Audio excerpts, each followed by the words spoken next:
things at any one time.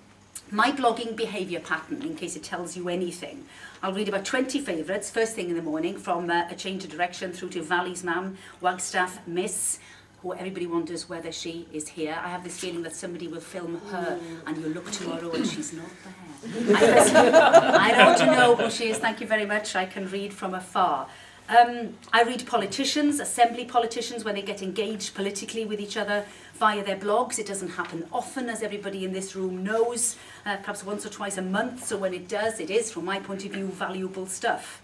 I check the blogs a few times a day. I read them last thing at night with a glass of wine in my hand, because seeing what is picked up... That proves my point. See, I read them with a glass of wine in my hand. Because seeing what's picked up is worth knowing, and I don't put any stronger than that. Why don't I put it stronger than that? Because the point Eleanor makes, you really don't know who is joining in. But before you jump onto Eleanor's camp and dismiss those who read and those who comment, and those who might watch this session on video as a bunch of anoraks or assembly bubble-wrapped saddos, I can tell you that I certainly wouldn't mind being stuck in a lift with them. It might be a public glass-fronted one, granted, but I wouldn't mind being there, because at least you would get a list of people worth talking to who have something worth saying. They have debates, it might be 5 or 6 people, but they make insightful comments sometimes, and everybody else, the other 90,000, get to read it. Blogging is no more than an addition to the armoury we have of communication. Wales 60, remember them? That's one sort of communication. Blogging is another. Armoury, weapons, like all weapons, they can be misused, but don't dismiss them. Thank you, Betsy. Well then. Yeah, follow that. I'm not even going to try. I think Betsy said it all. I'm just going to read out what I got written on the card. The Electoral Reform Society has as part of its brief to widen democracy. And obviously the internet does have the potential to encourage participation in society, so that's why I'm here. On the subject of blogging, I'm very much an amateur, and I use that in the sense of somebody who doesn't know what they're talking about rather than an aficionado, an ambivalent amateur.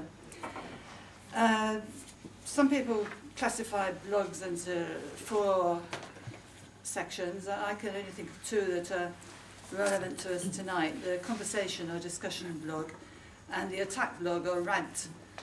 I'm going to take this one first, just to get it out of the way. As Peter already mentioned, the medium and the message. The medium is not of itself the message.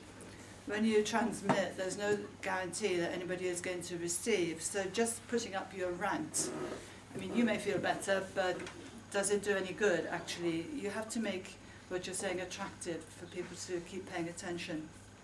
And I think a virulent attack doesn't make a reader want to stay in contact. It's not a come on, it's a turn off. And I think this is particularly the case, as Eleanor mentioned, if it's done as a snipe from behind a cloak of invisibility.